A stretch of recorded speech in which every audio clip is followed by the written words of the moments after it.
माँ बाप के चरणों में सर रख के, चाहे वो इस दुनिया में है या उस दुनिया में बैठे हुए हैं, वहां भी है, लेकिन वो है जरूर, अपने माँ बाप के चरणों में हाजिरी। उसके बाद गुरु का आह्वान करें, गुरु को सामर्थ्य करें। लेकिन ये सब सामर्थ्य आप तब कर पाएंगे जब आप स्वयं को समर्थ कर लेंगे। आपने स्वयं को देखा नहीं, समझा नहीं, लेकिन ये चीजें आपके लिए जरूरी है, लेकिन धीरे धीरे धीरे धीरे धीरे धीरे आप अपनी मंजिल को पा ही लेंगे और स्वयं को समर्थ कर ही लेंगे। और करने के लिए आपको लगन, दृढ़ निश्चय चाहिए, अपने श्वास को, उसके लिए जीवन में रिस्क होना जरूरी है। बिना रिस्क के कामयाबी नहीं है। जो शायद चाहता है कि पेड़ आ जाए दूर खड़ा होके, कि फल आ जाए मेरे पास आ जाए, नहीं आएगा हाथों में, नहीं आएगा। वो भाग्य की बात है, वो संयोग की बात है कि आप खड़े हो पेड़ के नीचे और फल गिरे और आपके हाथों में आए, संयोग की बात है। लेकिन सबके साथ और सदा संयोग नहीं होता। मीठा फल दिखा तो लेना पड़ता है, लेकिन सहज एक भाव है। मैंने देखा, सुना है, समझा भी है, पढ़ा भी है कि भगवान रामचंद्र जी गुरु विश्वामित्र के लिए सुबह की पूजा के लिए पुष्प लेने गए बगिया में। पहले माली था और माली से पूछा कि मैं आपकी बगिया से अपने गुरु की पूजा के लिए कुछ पुष्प लेना चाहता हूं, आपकी अगर मर्जी हो, आपकी इजाजत हो तो मैं फूल ले लूं। माली तो वैसे ही पहले ही समझदार था। श्री रामचंद्र भगवान ने उनके सामने हाथ जोड़े, लेकिन उससे अधिक नतमस्तक वो माली हुआ कि हाँ जी आप ले सकते हैं। लेकिन कितनी गदगदता की बात है कि आप, सामने वाला भी हाथ जोड़े खड़ा और आप भी उसके सामने हाथ जोड़े खड़े हैं, तो एकदम से मिलन होता है। और मिलन भी ऐसा होता है कि सदियां देखती हैं, सब देखते हैं। उसके बाद भी रामचंद्र जी फूलों के पेड़ के पास गए और पेड़ से विनय किया कि मैं कुछ पुष्प लेना चाहता हूं और मुझे पुष्प लेने की इजाजत दें। पेड़ भी सहमत हुआ, ले लो। तो मजे की बात है, अपने भीतर से संतुष्टि मिलती है, सद्भावना मिलती है, और सामने वाला भी सहमत, स्वयं भी सहमत। लेकिन सहमति लेंगे कि सामने वाला सहमति देगा। अगर हम जबरदस्ती करेंगे तो सामने वाला भी जबरदस्ती करेगा, कपड़े फटेंगे, रिश्ते दूर होंगे, दरारें होंगी। आप करते रहिए, आपकी मर्जी है, लेकिन सहमत होना भीतर से जरूरी है। आप हो गए तो आनंद की बात है। अपने गुरु का आह्वान करें बड़े भाव से, लेकिन ये ध्यान रखें इस क्रिया में भी आप 3 बार गुरु का आह्वान करेंगे। 3 बार ही तीनों नाड़ियां आपकी नीचे से ऊपर की तरफ बढ़नी चाहिए। आपको नीचे से ऊपर की तरफ प्रवाह करना है, मूलाधार से एड़ा नाड़ी बाईं तरफ। एक आह्वान शब्द और भाव भी हो, लेकिन ये भी ध्यान रहे कि नीचे से नाड़ी ऊपर की तरफ जाए। शुरुआत में एड़ा नाड़ी बाईं तरफ, कमर सीधी रखें, कंधे चौड़े रखें, गर्दन थोड़ी ऊपर उठा के रखें। ओम नमो गुरुदेवाय नमः। ओम नमो गुरुदेवाय नमः। ओम नमो गुरुदेवाय नमः। आपकी चेतना जाग जाए, ये शुरुआत है आपकी। आप जब भी पुकार करें, आह्वान करें, नाड़ियों को जगाएं। अब ओम का उच्चारण करें, जिससे आपके चारों तरफ ऐसी आपको लहर नजर आएगी। एक ओरा नहीं, अनेकों ओरा, अनेकों चारों तरफ चक्र, जैसे भगवान के चारों तरफ एक नहीं अनेकों चक्र, भिन्न भिन्न। जैसे इंद्रधनुष में रंग होते हैं, वैसे ही इंद्रधनुष में भी कम रंग होते हैं, लेकिन आपके इस चक्र में जो आपके चारों तरफ है, जो आपकी रक्षा सुरक्षा करता है और आपको एक अद्भुत अनुभूति देता है, वो आपके चारों तरफ है। ओम का उच्चारण करें। ओम का उच्चारण करते हुए भी खाली ओम वाणी से नहीं निकलना चाहिए, आपके भीतर से बाहर प्रवेश करना चाहिए।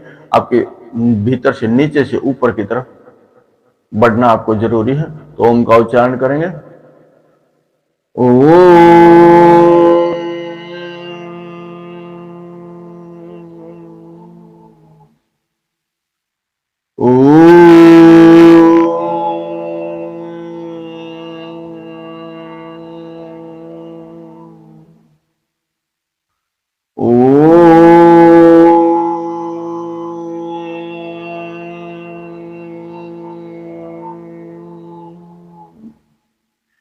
आपको अगर लगा कि आपके भीतर का सितार बज उठा, सारे तार, पूरे शरीर के तार बज उठे और आप अपने शरीर को भुला सकते हैं, कहीं कहीं लगता है वो कोई दर्द, कोई पीड़ा कमर में, कहीं कहीं ऐसा लगेगा, लेकिन हाँ ये चीज जरूरी है, अगर आप की खाली एड़ा जागती है, एड़ा नाड़ी, तो आपके बुद्धि में भिन्न भिन्न विचार, आप जब ध्यान में बैठेंगे तो वो छेड़छाड़ चलती रहेगी, जो आप नहीं चाहते वो विचार, जैसे कोई पत्थर फेंकता है वैसे विचार आपके भीतर आते रहेंगे।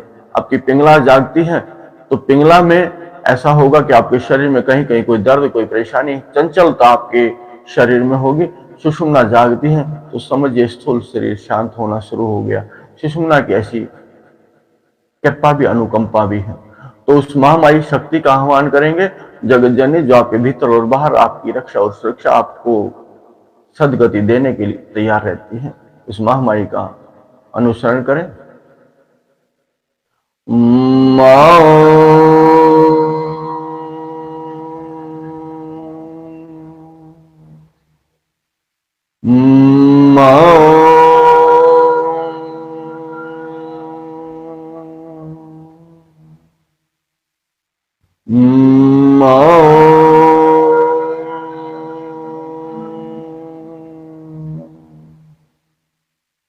आप शांत और सहज हो जाएं।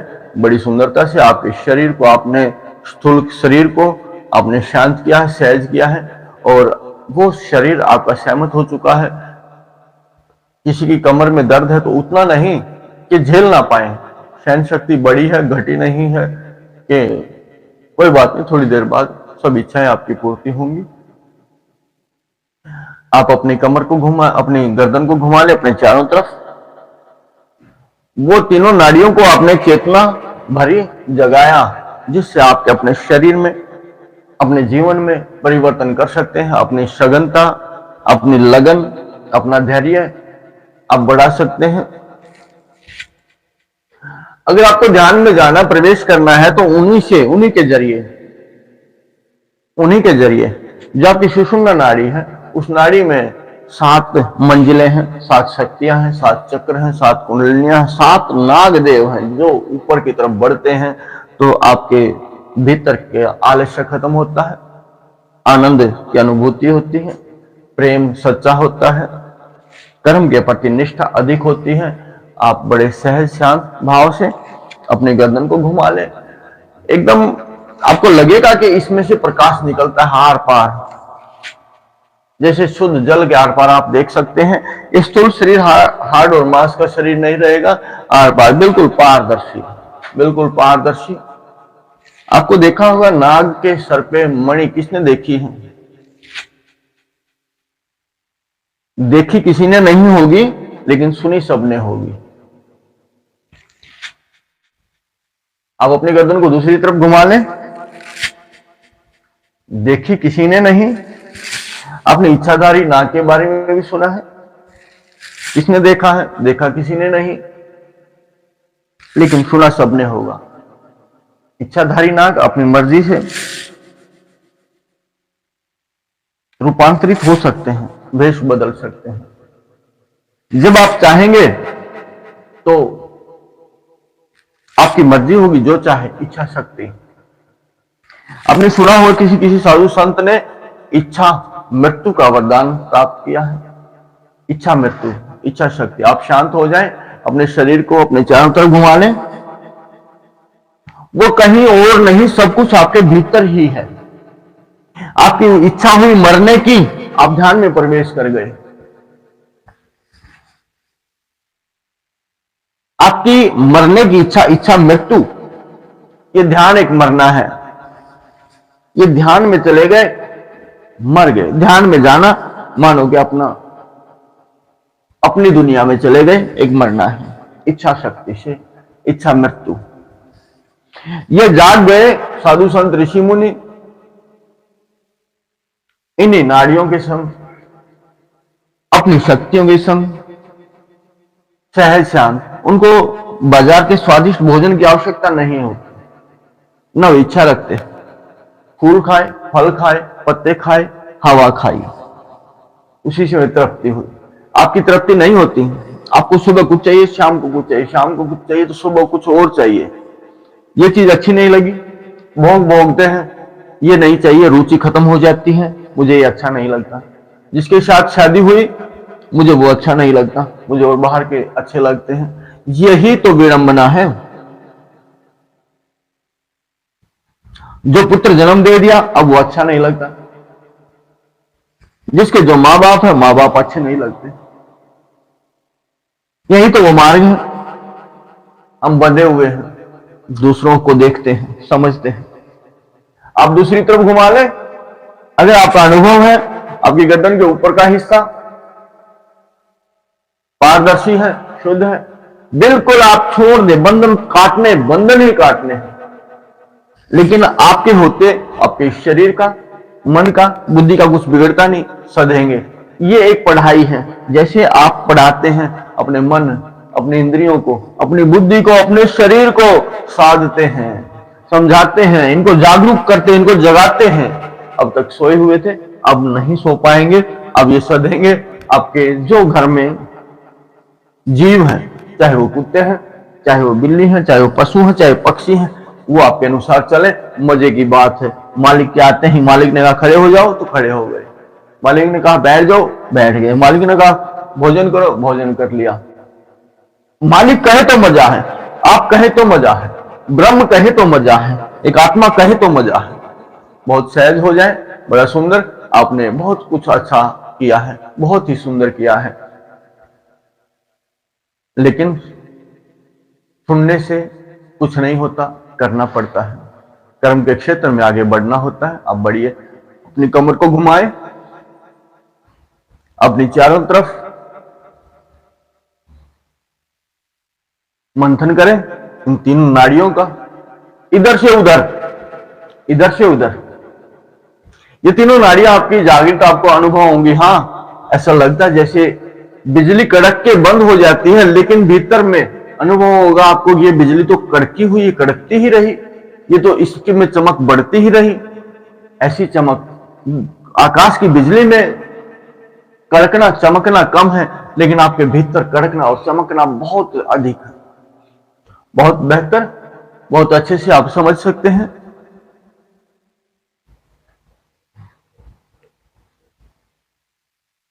अब आप अपनी कमर को दूसरी तरफ घुमा लें।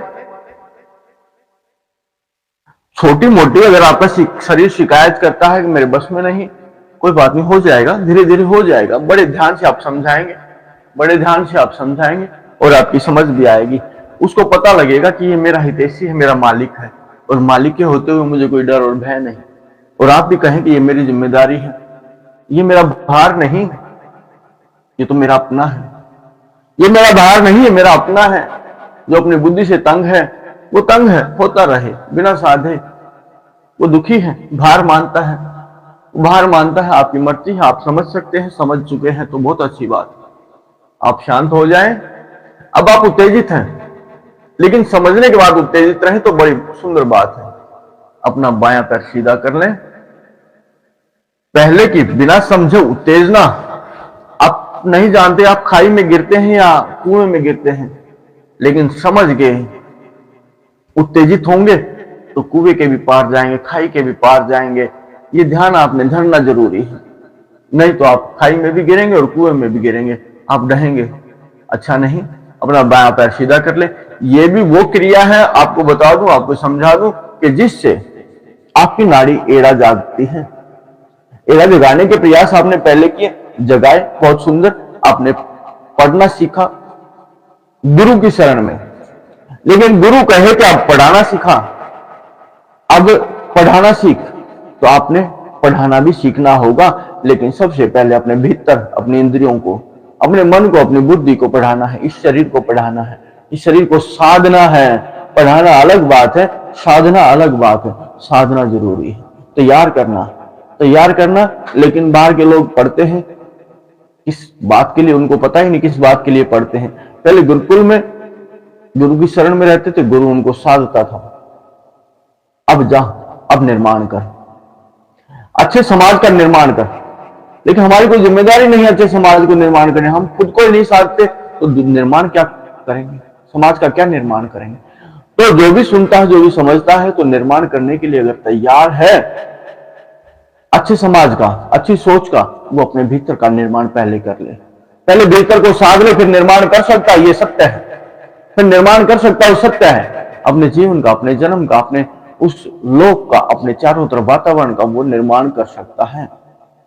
तो नाड़ी एड़ा जगाने के लिए यहां से ये जीव ऊपर की तरफ जाता है। साधे निरंतर, आपकी साधना के लिए शांति जरूरी है, धैर्य जरूरी है, लगन जरूरी है, अभ्यास जरूरी है। क्या चीजें अगर आपके संग है तो फिर 5 में आप हैं, परम अपने आप होगा। 5 तत्व का शरीर है, एक बार कृतज्ञ हो जाए 5 तत्व के लिए, आपका शरीर मना नहीं करेगा। सहज शांति सहन शक्ति अगर आपके भीतर है तो शरीर कहेगा कोई बात नहीं, कोई बात नहीं, मैं शिकायत नहीं करूंगा, आप जो कहेंगे मैं वो बात मानूंगा। आप मेरे मालिक हैं, आप मेरे देव हैं, आप मेरे भगवान हैं, आप मेरे सब कुछ है, आपके लिए तो सब कुछ है।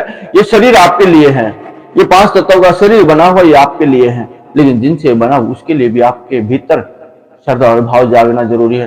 धरती माँ के लिए आप श्रद्धा भाव जगाए अपने भीतर है। माँ, ये शरीर भी आप है और धरती माँ जन्म देने वाले भी आप हैं, आप सब कुछ हमातेश्वरी। तो नमन है आपको, प्रणाम है आपको, नमः है आपको। उसके बाद जल देवता को नमः करें, उसके बाद वायुदेव को नमः करें, उसके बाद अग्निदेव को नमः करें। नमः का मतलब नमन करना, शीश झुकाना। शीश झुकाने का मतलब जो माता पिता गुरु और भगवान के चरणों में शीश झुकाता, भगवान के समान सबको मानता समझता है, तो फिर उसकी भाग्यवानी में कोई कमी नहीं रहती। स्वयं को भाग्यवान कौन बना सकता है ये आप समझे, स्वयं को स्वयं ही भाग्यवान बना सकते हैं। तो नाड़ी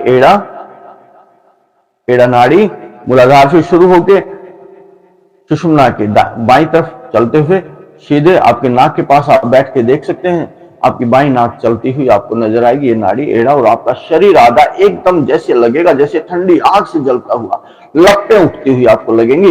लेकिन ये आप समझे कि आपके शरीर में पूरा ऊर्जा से भर जाएगा, हर एक नाड़ी आपकी चालित हो जाएगी। 72,000 नाड़ियां शरीर के भीतर, 36,000 इस एक नाड़ी से जुड़ी हुई। आप सहज हो जाए, आप शांत हो जाए, बिल्कुल सहजता से, कोई जबरदस्ती नहीं करनी। धीरे धीरे आपका शरीर एकदम कूद के आएगा। पहलवान ने दांव पैंच सीखे और उसके भीतर जोश भरा गुरु ने, उस्ताद ने, और वो एकदम कूद के अपने पटों पे हाथ मार के कूदता है अखाड़े में। है कोई मेरी टक्कर का, आता है तो चित मारता है, लेकिन सदा हुआ है, समझा हुआ है, साधा हुआ है। साध दिया तीर धनुष पे तो वो भी सीधा जाएगा, पूरे होश में और जोश में साधा तो पूरा जाएगा। बिना होश के साधा तो मंजिल पे जाने से पहले वो गिर जाएगा, कोई लाभ नहीं होगा साधने का। साधे तो ऐसा साधे, शुरुआत करें तो ऐसी करें कि पूरा खत्म करें, शुरू करें तो उसका समापन भी करें। नाड़ी पिंगला, नाड़ी पिंगला आपके मूलाधार से शुरू होती है, लेकिन सुषुम्ना के दाएं तरफ होती है। ये नाड़ी सीधी ऊपर तक जाती है। आप साधे पांव से, आपका पांव में शून्यता आ गई है, आपके पांव में शून्यता आ गई है। और नाड़ी आपको नजर आएगी जैसे बिजली कड़कती है, जितनी उसकी चमक होती है उससे भी अधिक चमक आपकी इस नाड़ी के भीतर है। और ये आपके तीसरा नेत्र जहां वहां पे होते हुए और आपके नाक से बाहर निकलती है वायु। ये नाड़ी चमकती है, वायु चमकती देखी आपने कभी? लेकिन आपके भीतर की वायु जैसा आप चाहेंगे वैसा ही करेगी, चमक उसमें इतनी सुंदर है। सबके भिन्न भाव अलग है, जिसने जैसा समझा वैसा उसने बखान किया, जिसका जैसा अनुभव वैसे उसने कहा लिखा। लेकिन आपकी किताब बड़ी सुंदर है, आपकी किताब बड़ी सुंदर है। मेरा अनुरोध है आप सबसे, मेरा अनुरोध है आप सबसे कि आप स्वयं की किताब को पढ़ें, बड़ा आनंद आएगा, बड़ा आनंद आएगा। स्वयं को पढ़ें, स्वयं को किसको पढ़ें? ब्रह्म को। ब्रह्म का ज्ञान सबसे बड़ा ज्ञान है, आत्मा ज्ञान महाज्ञान है। इस महाज्ञान से आप वंचित रह के जाएंगे तो ठीक नहीं। आप शांत हो जाएं, आप सहज हो जाएं। नाड़ी सुषुम्ना की बारी है, इसमें जल तत्व गंगा मैया आपके नीचे से बहते हुए ऊपर की तरफ, जैसे महादेव जी की लटाओं में गंगा निकलती है, उनका स्वरूप भी बनता है। आप मन को कहे कि माँ कैसी दिखती है मुझे दिखाओ, माँ बड़ी सुंदर श्रृंगार में, बड़ी सजी धजी माँ भी नजर आती है और जल की धारा भी बहती हुई नजर आएगी आपको। सुषुम्ना नाड़ी मूलाधार से शुरू होती है उसके बाद इस सफर में कई पड़ाव आते हैं, 7 पड़ाव आते हैं। उन 7 पड़ाव का आप ध्यान रखें। ये मार्ग आपका सबसे उत्तम मार्ग है, बड़ा मार्ग है, और इस मार्ग के बिना आप श्री हरि तक नहीं पहुंच सकते। मूलाधार पृथ्वी तत्व है, वहां भगवान गणपति का आप ध्यान कर सकते हैं। वहां भगवान गणपति का आप ध्यान कर सकते हैं, भगवान गजानन का, महादेव, माता पार्वती का। एक स्थान स्वयं ने, जिसने जो साधा, जिसने जो भी कुछ किया है, वो उसकी सोच साधना है, लेकिन ये स्वयं की सोच और साधना है। देखिए, इसी ग्रंथों में हो सकता है वर्णन, लेकिन स्वयं ने नहीं जाना। इसका अनुभव गुरु ने जो अनुभव कराया, वही जो माँ बाप ने बताया। एक माँ को पता है मेरे बेटे का पिता कौन है, लेकिन जिसको माँ कहती ये तेरा पिता है, और बेटा उसी विश्वास पे सारा जन्म बिता देता है, यही मेरा पिता है। माँ पे अथाह विश्वास होता है उसको, अपनी माँ के विश्वास पे, लेकिन माँ को पता है कि सच्चा पिता कौन है, लेकिन माँ जिसकी तरफ इशारा करती है तेरा पिता है, उसी की तरफ मुंह करके पिता मान के वो सारा अपना जन्म बिता देता है। उसी तरह गुरु की शरण, माँ बाप की शरण। गुरु मार्गदर्शक है, गुरु बताता है इधर जाना है, वो अपनी भूल नहीं, और गुरु कभी भी गलत मार्ग नहीं देगा, लेकिन ये बुद्धि की सोच, मन की सोच, किसी की पूरी सत्य, किसी की कम सत्य, वैसे ही स्वाद उसको मिलता है। तो मूलाधार पे भगवान गणपति, उससे ऊपर किसी ने कोई भी स्थान पे कोई भी भगवान को विराजमान किया, लेकिन मैं चाहता हूं, वैसे तो भगवान की शक्ति है, देवी शक्ति है, आप इसको मान के जगाएं तो बहुत बढ़िया है। लेकिन कहीं भी आपकी किसी भी मंजिल पर आप किसी भगवान को बिठा सकते हैं, हो सकते हैं, चाह सकते हैं, वो आपकी मन की इच्छा है। तो मूलाधार से बाद स्वादिष्ठान, नाभि से 4 आंगल नीचे भगवान विष्णु, माँ लक्ष्मी शेष सैया पे,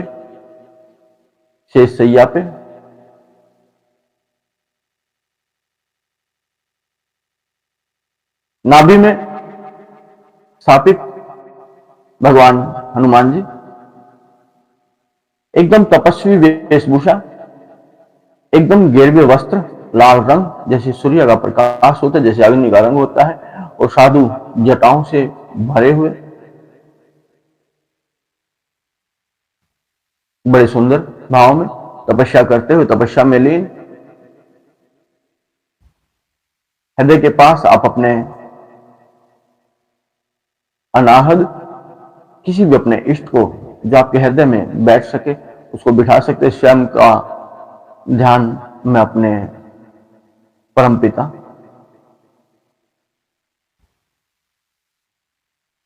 जिनकी शरणी मिली है, मेरे बाबा जी, स्वयं ने उसको बिठाया है।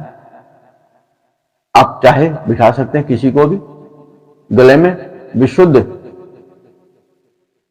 विशुद्ध का मतलब है एक चक्र है, एक कुंडलिनी है, जिसका नाम विशुद्ध है, जिसके शुद्ध होने से आपकी वाणी शुद्ध होती है, सत्य में परिवर्तित होती है, झूठ पास नहीं रहती, लाग लपेट पास नहीं रहती, अधिक बातें नहीं करेंगे, भीतर से एकदम शुद्ध वाणी निकलेगी। ये विशुद्ध है। 3 माताएं, माता काली, लक्ष्मी, सरस्वती माता इनमें विराजमान है। जहां तीसरा नेत्र है वहां पे आज्ञा में गुरु और स्वयं, और जहां आपका 10वां द्वार है, सिर का नरम भाग है, वहां पे महादेव जी विराजमान है।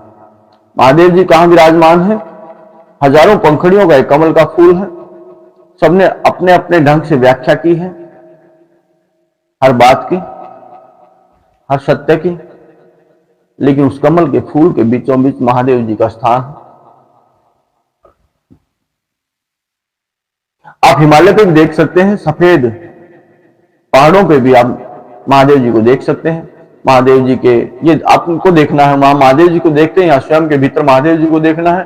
अगर आपको अनुभव होगा तो आपकी जटाओं से जो गंगा मैया आपने शुरू की है, जो शक्ति आपने जागृत की है, धारा आपने जागृत की है, वो आपके सिर के नरम भाग से निकलते हुए पूरा शरीर आपका एकदम शीतल, जैसे गंगा मैया का जल ऐसे पूरा शरीर शीतल हो जाएगा। जो अनुभव कर सकता है करके देखे। आपकी चाहत,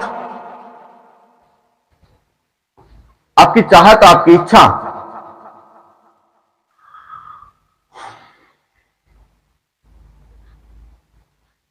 आपकी चाहत, आपकी इच्छा, पूरा शरीर आपका शून्य में, शरीर आपका सहमत। शरीर कहता है कि आप कहीं भी भ्रमण करने जा सकते हैं और आपकी मर्जी है, लेकिन आपके हाथों में थोड़ी सी अभी बाकी है। आपके हाथों में कहते हैं कि इसमें थोड़ी पीड़ा है।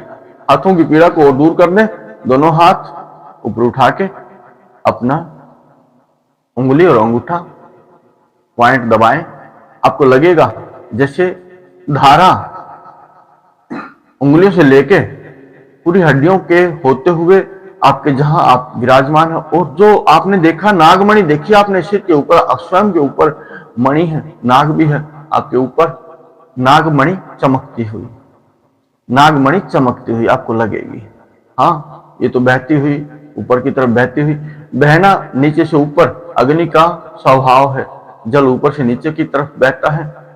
जिसका नीचे ऊपर से नीचे की तरफ बहता है उसकी तृष्णाएं वासनाएं जागृत रहती हैं, इंद्रियां दौड़ती रहती हैं, उसकी कभी तृप्ति नहीं होती। लेकिन तृप्ति करने का साधन एक ही है, आप नीचे से ऊपर बहें, नीचे से ऊपर बहें, 10वें द्वार से उस सिर के नर्म भाग से बाहर निकले।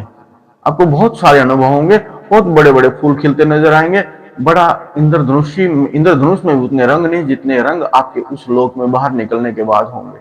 अब उस आकाश में देखें, अद्भुत नजारा है, अद्भुत नजारा है। जैसे पूरे आकाश से बहुत गहरे से फूलों की वर्षा होती है। आपने बादलों से पानी की वर्षा होती देखती, लेकिन यहाँ फूलों की वर्षा होती है। लाल लाल एकदम सारा आकाश लाल लाल, अद्भुत नजर, अद्भुत दृश्य, बहुत सुंदर। आपके हाथ भी सजते हुए ऐसे अनेकों मंगल आपको देखने को मिलेंगे। आप शांत हो जाएं, आपके कंधे बिल्कुल स्वस्थ, आपका शरीर बिल्कुल स्वस्थ। एक बार वैसे तो खुल चुका है आपका 10वां द्वार, लेकिन एक बार फिर खोल ले, अपना दायां हाथ तान ले, अपना दायां हाथ तान ले और अपने सिर के नरम भाग पे आराम से 7 बार घुमाएं, जैसे लोटे के मुंह पे घुमाते हैं। और आपका 10वां द्वार, आपका सिर का नरम भाग, आपकी सुषुम्ना नाड़ी जहां से निकलती है, गंगा मैया की धार जैसे जहां से निकलती है, और अपने दिन की शुरुआत कर सकते हैं। और पूरा दिन आप शीतलता में जी सकते हैं, रह सकते हैं। और शीतलता आपकी वाणी में, आपके कर्म में, आपके शरीर के भीतर शीतलता रहेगी। 7 बार घुमा लें अपने शरीर के ऊपर, बहुत सहज और शांति से। फिर एक बार अपनी नाड़ियों को जगाएं। खेल 3 नाड़ियों का है। ये 3 पांव हैं, इन 3 पांव से आप इस धरती पे स्वर्ग बना सकते हैं। स्वर्ग कहीं और नहीं है, आप बना सकते हैं स्वर्ग। अपना बायां हाथ भूमि पे रखें और तान लें। फिर आप अनुभव करें, आंखें आकाश में आपकी खुली रहें, इस दुनिया में नहीं। ये बाहर की आंखें नहीं, भीतर की आंखें आपकी खुली रहें, और भीतर की आंखें आपकी खुले। आपकी एक भी इंद्री, चाहे नाक हो, चाहे कान, चाहे मुंह, चाहे आंखें, चाहे 2 जिनेंद्रियां, एक भी इंद्रियां आपको जबरदस्ती नहीं करेगी। नहीं, मुझे ये नहीं ये करना है, मुझे ये नहीं ये करना है। आप जितनी देर साधना चाहे साध सकते हैं। आपके हाथ की हथेली में देखें कि आपके हाथ की हथेली में शीतलता है। महामाई आकाश में है, जहां आपका स्थान है वहीं आपका स्थान है।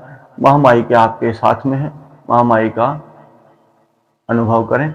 मन को कहें, मेरी महामाई के मेरे दर्शन करा मेरे दर्शन। शायद आप कहेंगे, मन कहेगा अभी लो जी, अभी लो मालिक। आपका मन कहेगा अभी लो मालिक, लेकिन आपने मन को साधना है। वफादारी, ईमानदारी आप करेंगे, मन भी करेगा, बड़ी सुंदर। आप कहेंगे, आप श्रद्धा भाव से, विश्वास से कहेंगे, आपका मन भी कहेगा अभी करता हूं मालिक। महामाई का आह्वान अभी कराता हूं, महामाई को अभी मैं आपको मेल मिलाता हूं। महामाई अष्टभुजा आप देखें, जगत जननी जगदीश्वरी माता, हे महादेवी, हे कृपा करनी माँ, आप मेरे रोम रोम में समाई हैं, आपके बिना कुछ भी नहीं है। आप जन्मदात्री हैं, मेरी जन्मदात्री भी आप हैं और जो जन्मदात्री है वो भी आप है। हे महामाई, मेरी प्रार्थना सुने, मेरी कृपा, उस पर अपनी कृपा बनाए रखें। मेरे आदि शरीर में अगर कोई रोग दोष विकार है माता हर लें। आप इस समय कोई भी रोग दोष विकार अपना ध्यान में धर के दूर करा सकते हैं। हे मातेश्वरी, हे जगदम्बा, मुझे विश्वास है, लेकिन आपका विश्वास अथाह होना चाहिए और उस रोग दोष दर्द को भुला देना चाहिए। आपके भूलते ही वो रोग दोष ओझल हो जाएगा। हे जगदम्बे, मेरा रोग दोष कोई विकार है तो इस शरीर में वो हटा दे। हे माता श्री, मैं आपके चरणों का अनुसरण करता रहूं, आत्म साक्षात्कार हो आपकी कृपा से। मुझे आत्मा का बोध हो, मालिक और नौकर के रिश्ते मजबूत हों, उस सरकार में मैं शामिल हूं। ये इंद्रियां बुद्धि के अधीन हो, बुद्धि मन के और मन आत्मा के अधीन हो और आत्मा परमात्मा के अधीन हो। हे मातेश्वरी, ये मार्ग, ये सफर मेरा पूरा कराए। अगर आपके हाथ की हथेली में शीतलता है तो उसे समेट लें और परमपिता परमेश्वर से प्रार्थना करें। दाएं हाथ तान लें। भगवान विष्णु ज्ञान के सागर, देखिए क्या आपकी खाली है गागर?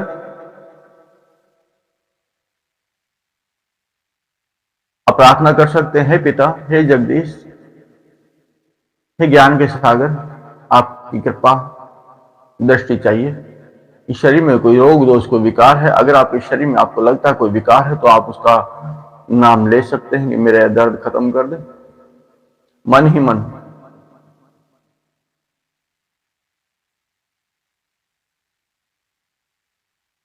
हे पिता, मेरा मार्गदर्शन करना,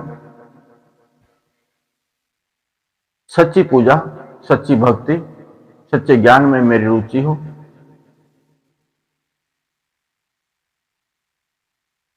आपके चरणों की वंदना सदा मैं करता रहूं। दोनों हाथ सिर के नरम भाग के बराबर कर लें।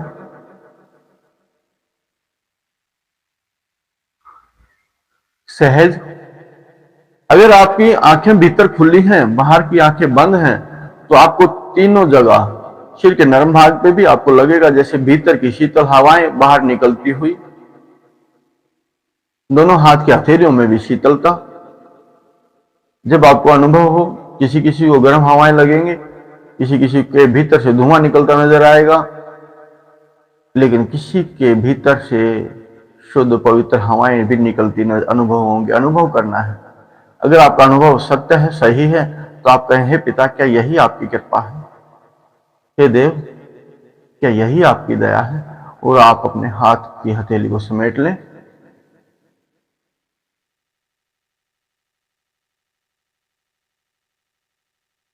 और आप का शरीर सद गया है तो आप भ्रमण कर सकते हैं आकाश में, सुंदर सितारों में, इंद्रधनुष पे सुंदर पाल किया है।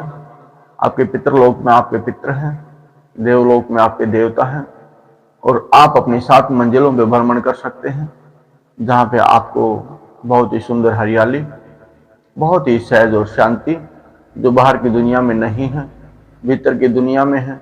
भीतर की दुनिया में है तो बाहर की दुनिया में भी आपको मिल सकती है। आप उस शांति में प्रवेश कर सकते हैं। उसके लिए बहुत अधिक साधना की आवश्यकता नहीं, थोड़ा सदने की आवश्यकता है। आज आप सोचे समझें, आप सुनने से आपको कुछ नहीं होगा, लेकिन करने से आपका सब कुछ होगा। अगर आप नियम के पक्के हैं, कर्म के पक्के हैं, अगर आपकी रुचि है स्वयं को बनाने की, स्वयं को साधने की, तो आप करेंगे, नहीं तो आप पीछे हटेंगे। यही होता है, होता यही है। अगर बाहर की दुनिया सत्य है तो भीतर की असत्य है, और अगर बाहर भीतर की सत्य है तो बाहर की असत्य है। तुम सत्य तो एक ही होता है, सत्य तो एक ही होता है जो सदा रहता है।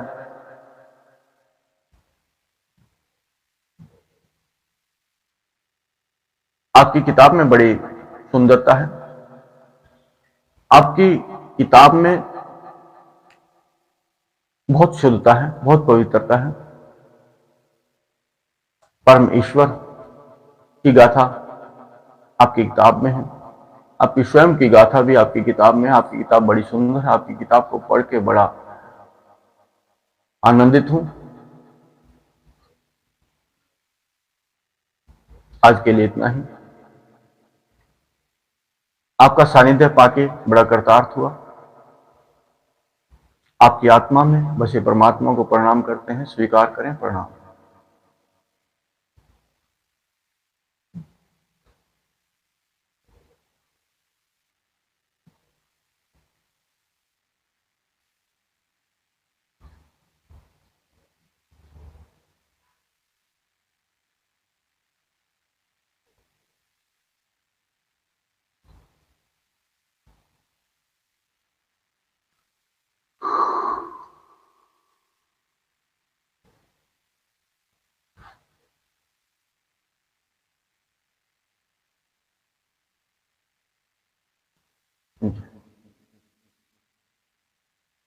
हाँ,